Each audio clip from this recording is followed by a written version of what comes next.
Oke, bismillahirrahmanirrahim. Assalamualaikum warahmatullahi wabarakatuh. Welcome back to Kedai Jajar YouTube channel. Oke, kali ini kita udah kembali ke Cinepolis ya, Cinepolis Depok Town Square. Kali ini mau nonton How to Make Millions Before Grandma Dies. Ini agak susah ya, panjang. Oke, ini Cinepolis, kita masuk dulu.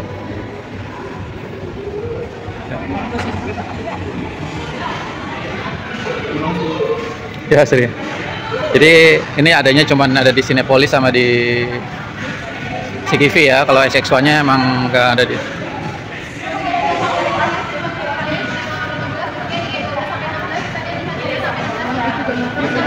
Udah penuh ya. Oh, How to Make Grandmas udah mulai penuh tuh. Nanti kita tunggu deh. Hah? Tapi betuan aja. Nggak apa-apa sih. Makanya kata kamu tadi mau rame, malah ini agak rame. Yang biasa agak kosong aja tercarinya. Oke. Iya, kan emang lumayan. Oke, nanti lanjut lagi pas beli ya. Oke guys, sebelum lanjut kita beli tiket film Thailandnya nih, How to Make Million Before Grandma Dies. Boleh di subscribe dulu ya Kedai Jajar YouTube channel, dan juga videonya. Terima kasih. Oke, kita belinya tiketnya.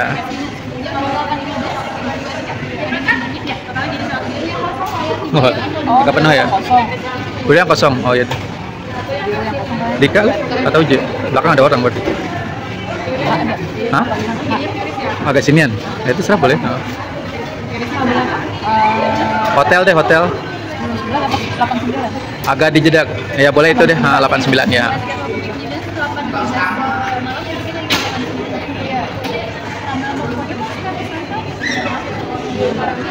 Ini popcorn.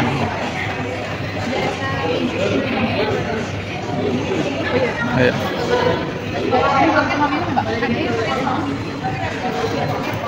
Oh ini. Ini yang paling gede ya? Oh iya. Oh. Ya boleh. Ya. Ya boleh deh.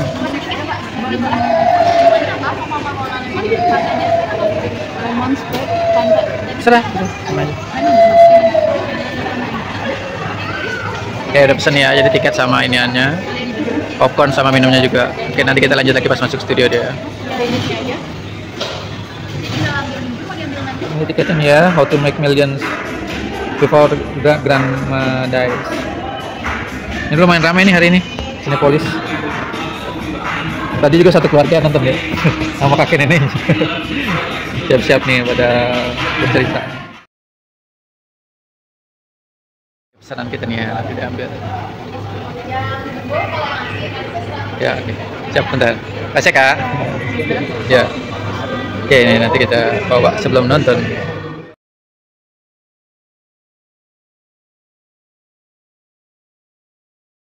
Popcorn yang large nih ya.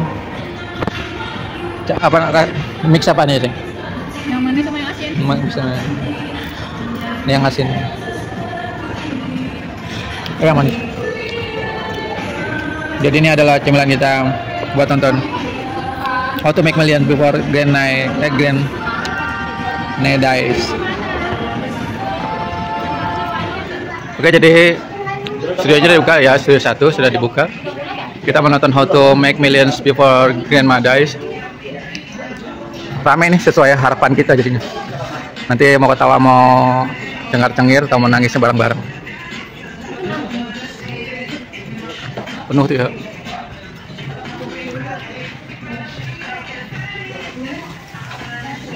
Kasih.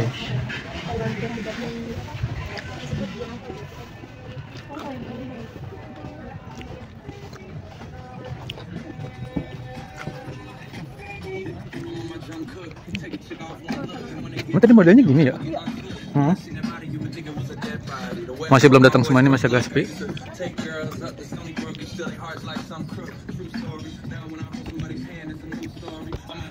Baris keempat kan?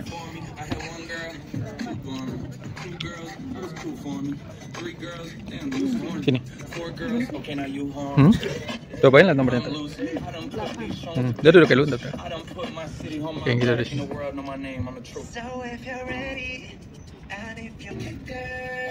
Kita tonton dulu ya How to Make Millions Before Grandma Dies. Nanti kita review filmnya deh.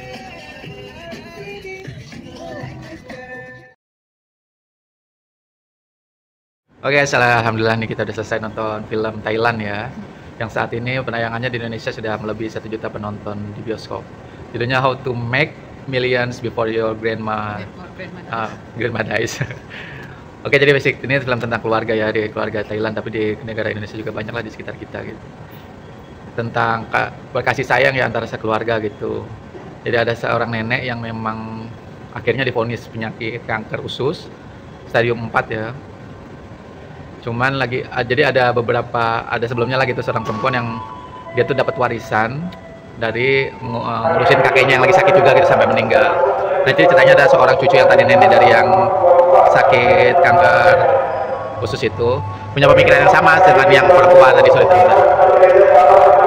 Punya pemikiran yang sama lah gitu. Sudah ada sudah. Kita lagi di stasiun nih. Jadi dia berharap itu ada ide gitu. Dia kan seorang gamers ya. Jadi kalau mau dapat uang lah gitu ya, uang mudah itu salah satunya dengan ngurusin neneknya gitu, ngeliat dari temennya. Jadi satu keluarga nggak keluarga besar sih ya. Jadi ada ceritanya satu nenek, terus ada 3 anak.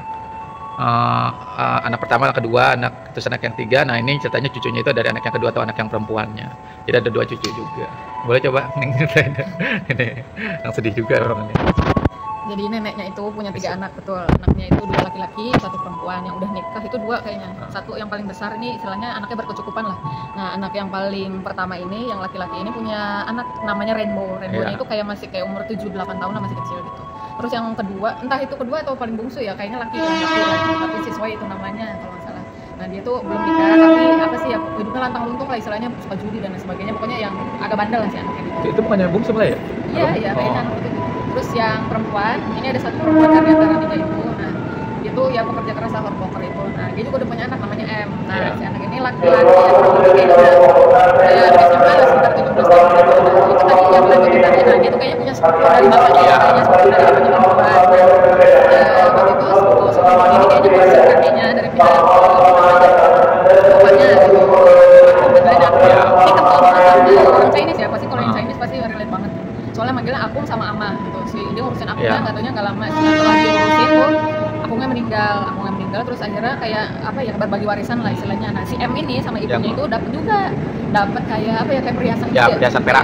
Perhiasan perak murni, dan itu berharga lah istilahnya, berharga. Terus yang ngasih ini kayaknya anaknya si Akung ya, kayaknya tuh uaknya atau siapa ya, bibinya gitu yang ngasih. Terus dia cerita nggak taunya rumahnya si Akungnya itu buat si sepupu yang sepupunya M itu, karena dia istilahnya udah fulfill lah ngurusin kakeknya dan lain sebagainya. Pokoknya udah sampai dia kan langsung jadi ngiri ya si M-nya ini kan ngurusin gitu doang. Jadi kalau kita kembali ke awal film memang dibuka dengan adegan ini gitu. Jadi ada seorang perempuan yang lagi ngurusin kakek-kakek yang udah lagi sakit parah, lagi misalnya udah mau meninggal, dengan karakter keluarga juga yang akhirnya anak-anaknya nggak peduli gitu, maksudnya akhirnya cucu ini, dan akhirnya cucu yang ngerawat dia lah yang akhirnya dapat warisan rumah utamanya lah gitu. Nah, si M ini jadi terinspirasi dari sepupunya ini gitu.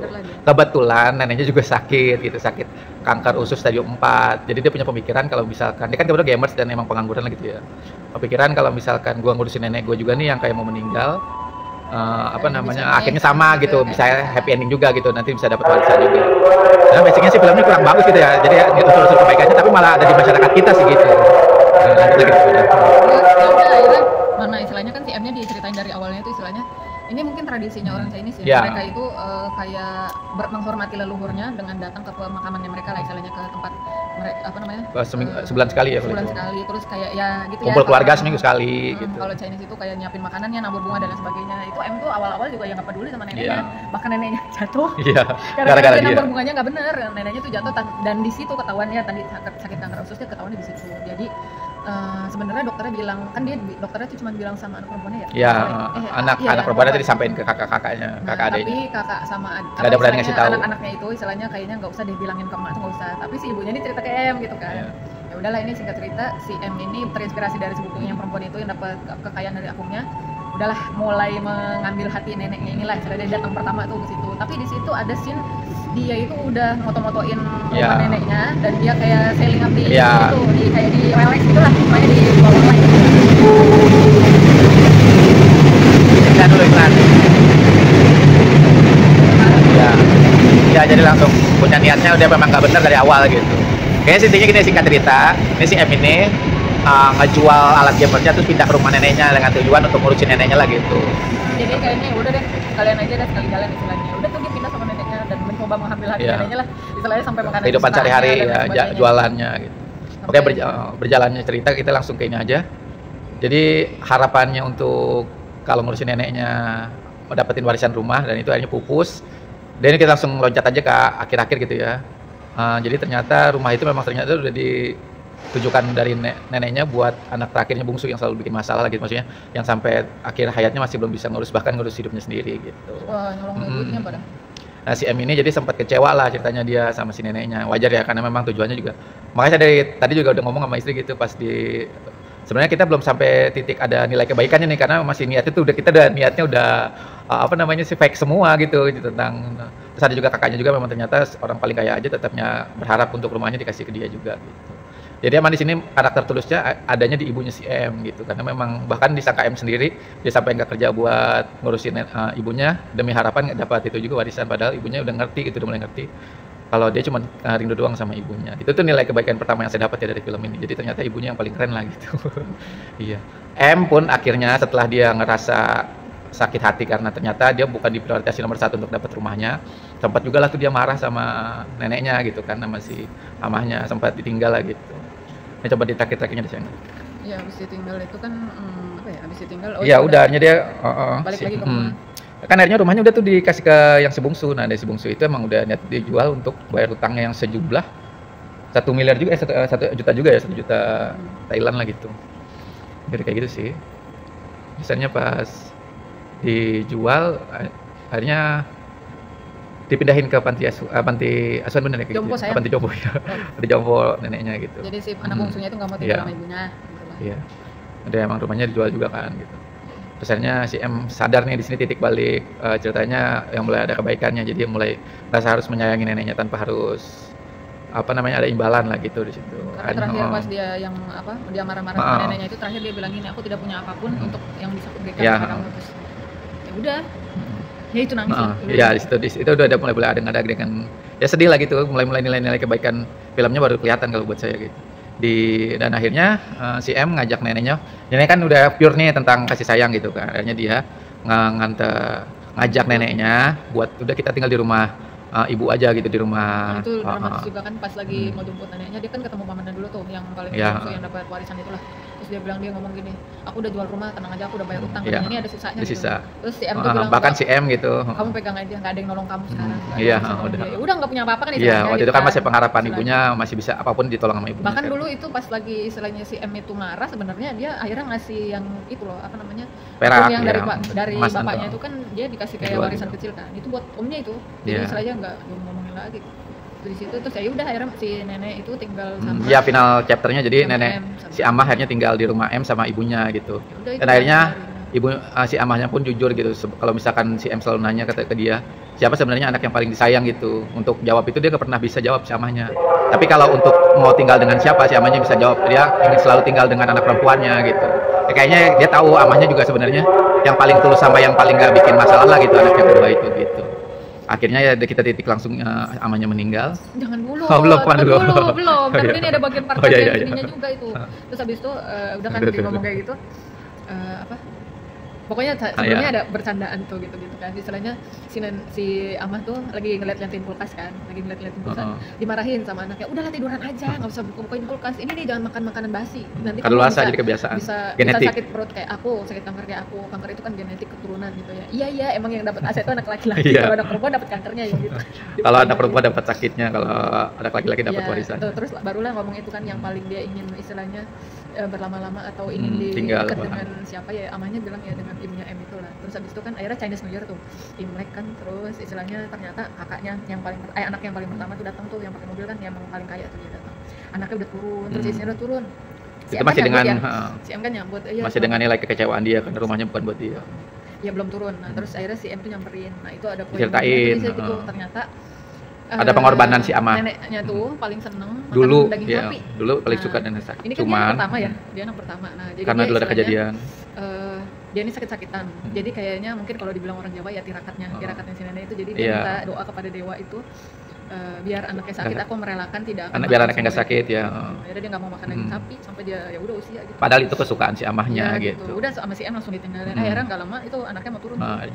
Iya. Anaknya mau turun, yang anak yang pertama mau turun, terus belum diliatin kan si si kondisi amahnya kayak gimana, terus kayak ditepuk-tepuk kayak masih dibercandain lah gitu sama si M kan ya, ama itu lihat putramu datang loh menjengukmu gitu kan, dia lihat ayolah senyum gitu, katanya udah kondisinya. Iya di sini jadi ternyata kita juga kaget kondisi amahnya ternyata udah lumayan parah lah ya, kankernya udah lebih menghabisi tubuhnya gitu. Kita juga kaget ternyata ya udah, memang karena diperkirakan juga nggak sampai setahun umurnya kan. Oh iya, kalau yang ngomongin kondisi itu mah istilahnya terakhir tuh dokternya sampai bilang nggak usah di camp lagi, yang penting iya kumpul aja ya. Ya benar, akhirnya di situ juga terus Nato juga di sini ya, pokoknya dari mulai situ udah mulai nilai kebaikannya tuh si M juga udah mulai kelihatan ya, kalau dia ternyata ya sayang sama neneknya walaupun dia niat awalnya salah gitu kan. Sebenarnya bahkan yang nemenin akhir hayat si Amah ya udah si M ini sambil dinyanyiin lagu kesayangannya lah gitu, lagu-lagu Cina. Kayaknya itu Nana Bobo deh. Iya. Bahasa Cina tapi. Terakhirnya juga kita amahnya nunjuk, terus nangis, udah dia meninggal dunia. Nah itu dah dari situ ternyata akhirnya kan di proses pemakaman memang apa namanya? Jadi ada plot twistnya di sini nih pas lagi, jadi belum masuk ke pemakaman ya, baru di rumah apa namanya sih, rumah duka ya. Baru dimasukin peti ternyata si M ditelepon kan, jadi si M megang 2 HP tuh, HP si M sama HP-nya si Amah dipegang sama dia. Terus ternyata ada telepon dari pihak bank gitu kan, diangkatlah sama si M. Nah di sini nih ternyata yaitu yang bayaran buat si M sesungguhnya, karena ternyata si Amah dari si M kan dulu kecil tinggalnya sama amahnya gitu. Ternyata dari kecil itu memang udah disiapin tabungan buat si M ini gitu. Ya, jadi walaupun tadi rumahnya bukan buat dia, ternyata M malah dapat apa namanya rezekinya lah gitu dari tabungan yang dari kecil si Amah udah tabungin buat dia, sama dia lah gitu. Tadi berapa 36 atau berapa nggak, kalau nggak ya? Iya tabungannya. Cuman akhirnya karena waktu masih kecil itu kan ada adegan gitu, jadi dibilang untuk apa kau, kan kata neneknya, emang kau mau aku sampai mati ngumpulin uang buatmu untuk apa? Kata si M udah jadi udah ngomongnya, nanti aku mau belikan rumah untukmu gitu. Ternyata di aplikasi juga pas di akhir hayat neneknya dibeliin rumah tuh. Nah jadi di tengah-tengah film si Amah juga sempat ke rumah kakaknya yang orang kaya banget lah gitu, cuma kan pengen minta $1 juta buat dia mau mempersiapkan pemakamannya sendiri kan gitu. Kayaknya di terakhir malah jadi M yang apa namanya nyiapin pemakaman yang sesuai harapan si Amahnya, walaupun itu dari uang Amahnya juga gitu. Cuman emang akhirnya si M juga yang ngebangunin yang cita-cita Amahnya pengen tinggal di tempat tinggal terakhirnya gitu. Udah sih end of story, pokoknya happy ending. Cuman ya nilai-nilai kebaikannya kita baru dapatnya tuh sepertiga terakhir lah, setelah neneknya udah mulai ini. Karena memang dari awal udah semuanya jadi kayak fake semua gitu, cuman akhirnya keren. Ya tentang masyarakat secara umum sih ya, bahkan bukan di Thailand doang, kita juga banyak gitu di Thailand. Tapi kalau ini basicnya dia jadi Thailand Cina. Kalau kita kan Cindo tuh, kalau dia jadi Cintai, Cina Thailand gitu. Oh iya. Pokoknya pasti yang orang Chinese ini relate. Pasti dapat ya. Karena dia ini banget ya, apa namanya, istilahnya kental banget sama apa namanya, kebudayaannya Cina. Terus kayak misalkan baru tahu juga ternyata mungkin kayak pemakamannya harus bagusan itu ternyata bukannya memang untuk menunjukkan bahwa emang anak keturunannya itu masih dia, walaupun istilahnya itu apa namanya, hasil dia sendiri, tapi dia pengen anaknya itu anak keturunannya tetap bangga, apa masih kalau di mereka, malu gitu. Makanya kalau di kita kan di lingkungan kita kalau kuburan-kuburan Cina itu gede-gede, maksudnya kalau ternyata mereka tuh kuburan makin besar menandakan keluarganya makin makmur, seenggaknya dia dan keturunannya gitu aja sih. Dan memang pemakaman juga memang dijadikan tempat kumpul dalam waktu sebulan sekali gitu kadang-kadang. Mereka jadi kebiasaan mereka yang mereka pegang sampai sekarang. Ya kembali lagi, ini film ini memang full cerita ya, senang, sedih, ketawa sampai nangis-nangis ya, udah lengkap itu tentang masyarakat, soalnya relate banget sama kehidupan sehari-hari kita gitu aja sih. Bahkan sampai apa namanya detail-detailnya kayak dia berobat ya, itu kayak Indonesia banget. Iya ngantri. Oh kalian keren kalau nonton itu, Indonesia ini gila, Indonesia banget. Mereka tuh kayak berangkat subuh-subuh tapi udah ngantri banget itu di rumah sakit. Iya. Jam 4 udah mulai nitip sendal jadinya sebelum buka pintu. Iya bukan. Ya Allah gila. Oke gitu. Pokoknya bantu supaya naik nih film nih di Thailand, di Indonesia jadi udah 1 juta penayangan, mau masuk ke 2 juta penayangan, dan weekend ini kayaknya sih bakal rame lagi. Karena kagak di X1 nggak ada juga Cinepolis sama CGV, tadi Cinepolis juga penuh, kita 1 studio penuh. Iya. Kayaknya sih atau belum ada, kalau di itunya nggak ada. Oke, di rating dulu deh. Berapa nih ibu ini nih? Tadi tisu udah habis semua udah. Ratingnya 11 dari 10 Ya secara emosi kita dapat maksudnya ngeselin si M-nya juga dapat. Kalau saya kan ke basicnya udah ini orang ngeselin gitu karena niatnya udah awalnya udah nggak bagus, fake lah gitu. Cuman memang pelajaran buat kita sih di sekitar kita itu kenyataannya kayak gitu. Ya 10/10 ini sih buat kita versi film-film seru ya, maksudnya film yang ya relate lagi ke kehidupan kita. Life meaning lah. Ya, kita bisa ambil pelajaran dari situ. Thailand keren-keren. Cuman Indonesia itu ya udah itu kenyataan asli. Iya. Gitu. Cuman ya udah nonton itu seakan kayak nonton sekitar kita, diri kita sendiri. Oh, iya. jadi ingat sama ini Iya. ini itu. Ya kan kalau quote-nya tuh ini tentang kasih sayang dan mencintai yang tulus gitu tanpa ada harapan imbalan apapun gitu, tentang mencintai seseorang apalagi yang keluarga kita. Ya dengan sebaik-baiknya kebaikan hidup gitu aja sih. Oke, thank you for watching this video. Dan next video kita aja jelas YouTube channel. Kali ini kita edisi nonton film Thailand ya. How to make a millions before grandma dies. Oke, thank you for watching. Jangan lupa di subscribe, di like juga videonya. Nanti next video di nonton bioskop kita lainnya. Assalamualaikum warahmatullahi wabarakatuh. Kita di stasiunnya.